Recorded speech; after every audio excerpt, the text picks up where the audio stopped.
All right, so let's talk really quickly about the Steam Deck, ROG Ally, and the Switch.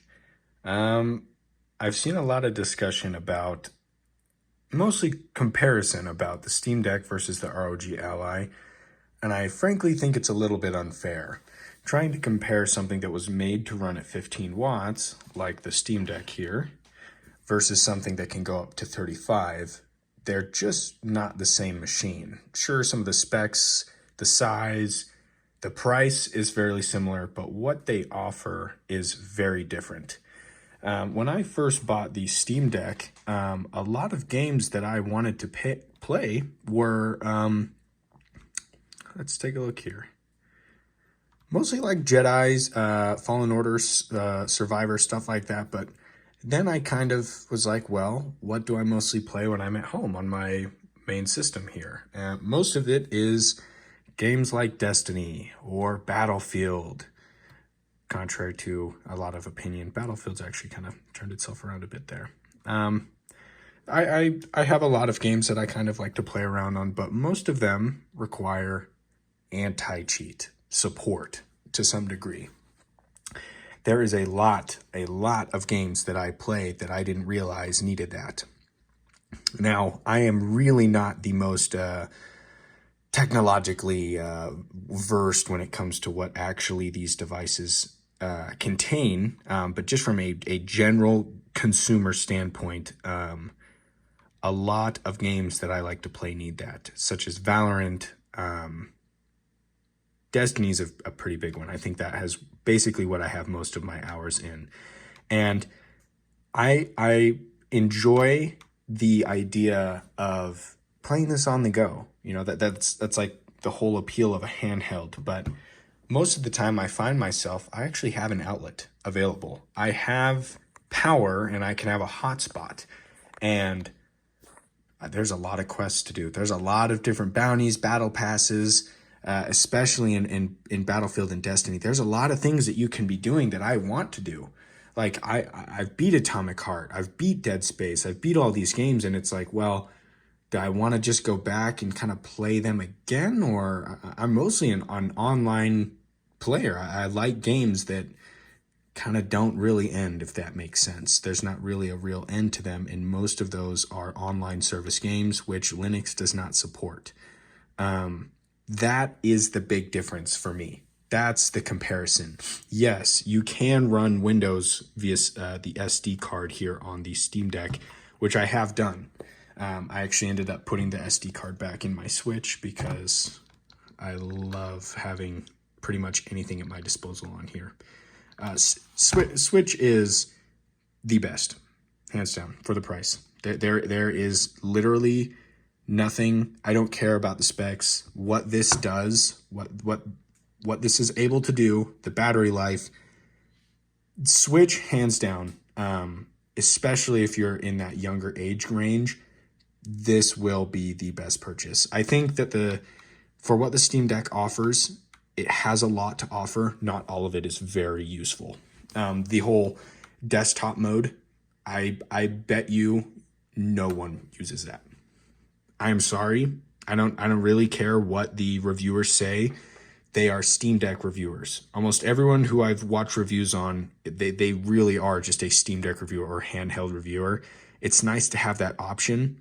It doesn't really make sense. Linux isn't like, yes, it is bare bones and not clunky at all, but there's really not a lot that you can do. The second that I put Windows on an SD card here, I did Tiny 11 and it worked great. The only problem is when downloading a game, it might take 2 days, 2 to 3 days. I have no idea why. Like I said, I'm not that technologically versed with these guys. I'm coming at these devices as a general consumer. I'm not coming at them as I literally know every single thing about them, because that's not a good expectation to have on these. From a creator of this device, you shouldn't expect that whoever's purchasing this knows everything about it and can navigate your system. It should be intuitive.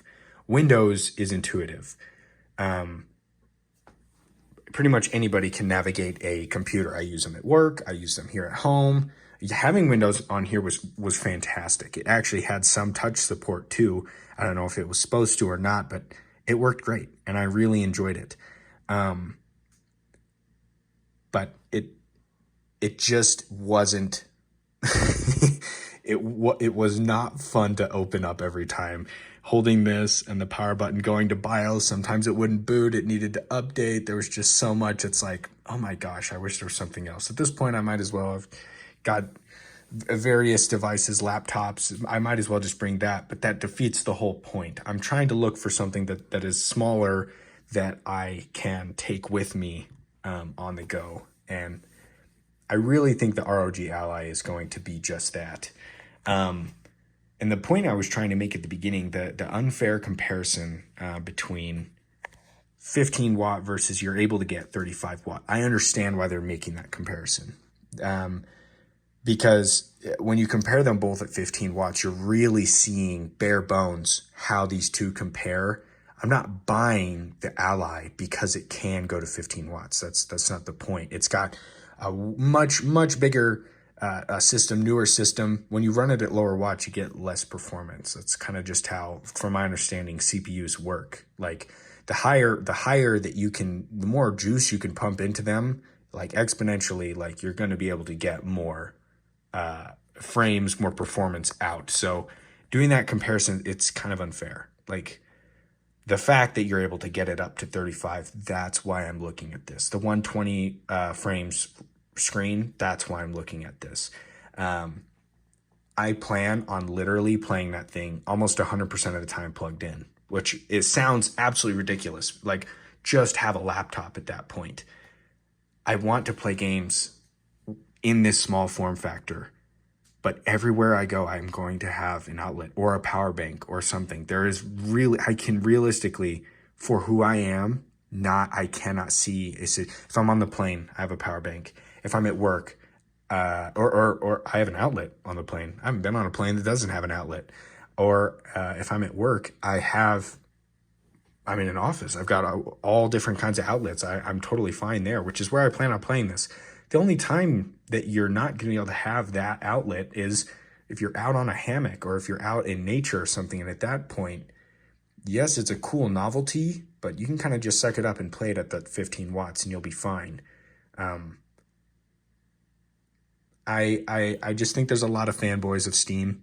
I love the Steam Deck. For the amount of time that I've had it, it's really blown me away at what it's able to do. Just the fact that the Ally is able to get so much more out and be quieter.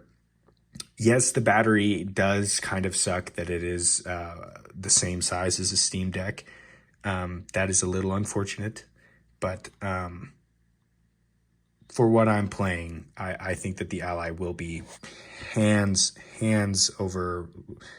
I'm trying to think of the analogy here. It will be hands down much better. Windows. I think Windows has a big advantage over Linux here. You can run Linux like this kind of overview on the Ally if that's what you really want to do. And I think the last point, I'm kind of rambling, but honestly, I really don't expect a lot of people to see this. This is just kind of my thoughts. I wanted to get out there.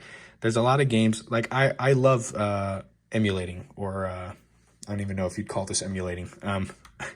I like older games. Half-Life, Doom 2, have some Doom 2 Brutal Doom mods, whatever.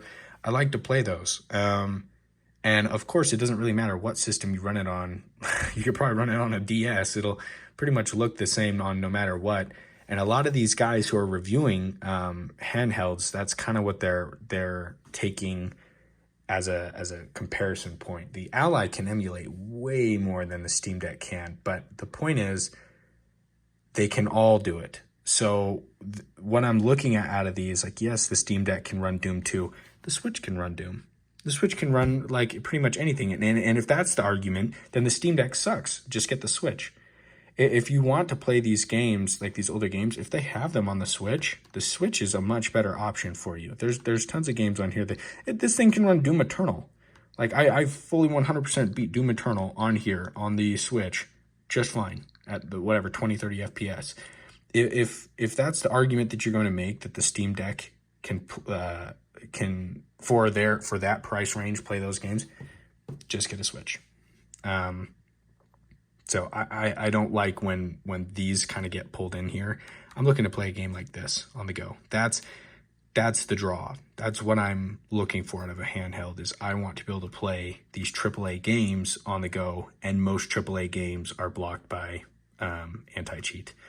And I think that's where I'll leave it off here. I know this was kind of mumbled, kind of random here and there.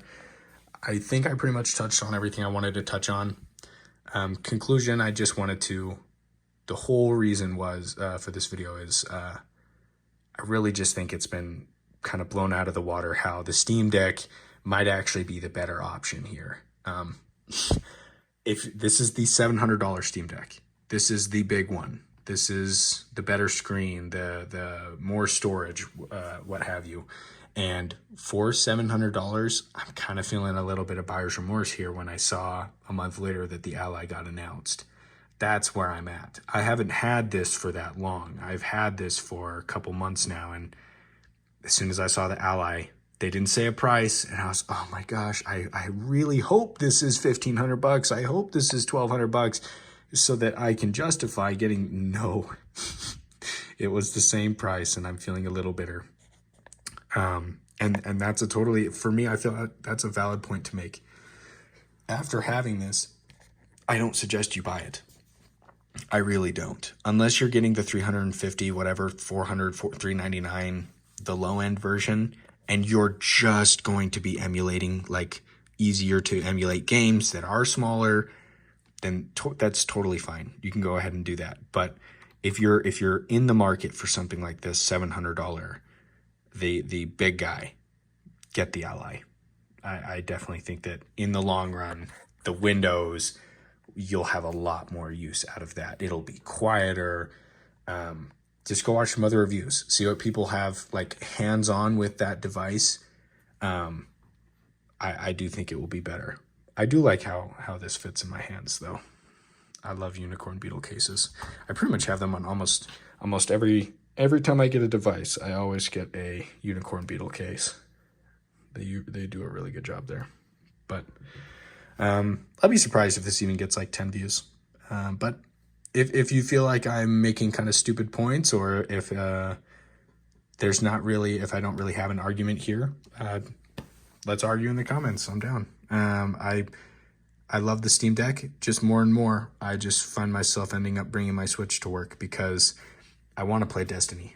I want to play Battlefield. I want to play these games at work, and it's like, well, I can't. I really can't. It's just an issue of anti-cheat. It's not that this thing couldn't run it. This can run Destiny. I played Destiny on the Windows SD card. It was kind of garbage here and there, but it worked. And it totally could work if it had support. It just doesn't. And it will out of the box with the Ally. No mods, nothing.